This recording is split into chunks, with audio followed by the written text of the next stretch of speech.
Je te salue, toi à qui une grâce a été faite. Le Seigneur est avec toi. Tu es bénie entre les femmes. Ne crains pas, Marie, car tu as trouvé grâce devant Dieu. Et voici, tu deviendras enceinte et tu enfanteras un fils, et tu lui donneras le nom de Jésus. Il sera grand et sera appelé Fils du Très-Haut. Et le Seigneur Dieu lui donnera le trône de David son père.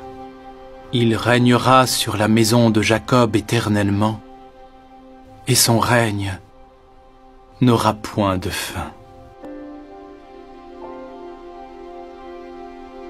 Comment cela se fera-t-il, puisque je ne connais point d'homme?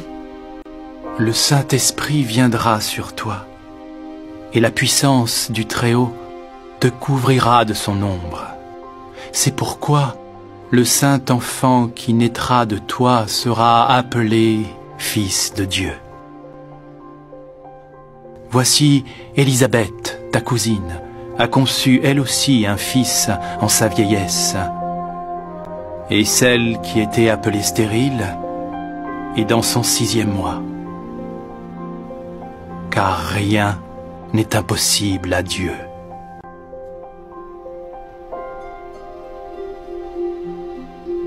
Je suis la servante du Seigneur. Qu'il me soit fait selon ta parole.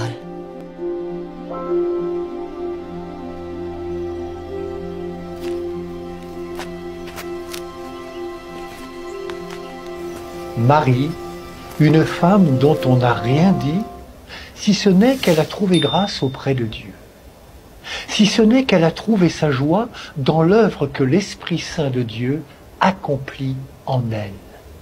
Il ne s'agit pas d'une joie sentimentale, mais bien d'une joie profonde, spirituelle, qui prend sa source dans un petit mot de 3 lettres, un petit mot de rien du tout, mais un mot qui dit tout. Oui, fiat. Voici la servante du Seigneur, que tout m'advienne selon ta parole. C'est le oui de la foi. Le oui qui ouvre une brèche dans son existence de femme pour que l'Esprit Saint y prenne sa place. Le oui qui permet que se réalise le projet, l'œuvre créatrice de Dieu. La bonne nouvelle, c'est que ce oui de Marie peut devenir le nôtre. Un oui qui peut devenir pour chacune et chacun une source de joie, un jaillissement de vie, un élan missionnaire. Si les humains font des projets, Dieu lui aussi a un projet. Et c'est pourquoi tout au long des récits bibliques, nous le voyons prendre l'initiative pour faire alliance avec son peuple. L'ange Gabriel fut envoyé par Dieu à une jeune fille dont le nom était Marie. Il nous faut croire que notre vie ne peut se réaliser pleinement que dans l'alliance avec Dieu. Marie nous montre que la vraie joie réside dans notre capacité à laisser l'initiative à Dieu, à reconnaître qu'il est premier, que c'est en le laissant venir en nous que nous discernerons et réaliserons ce pourquoi nous sommes faits, notre vocation. L'audacieux oui de Marie nous donne la confiance nécessaire pour être les témoins d'aujourd'hui. Aussi, notre mission est de préparer les cœurs à l'accueil de cette initiative de Dieu, de tout mettre en œuvre pour que la bonne nouvelle soit entendue, comprise, reçue et vécue.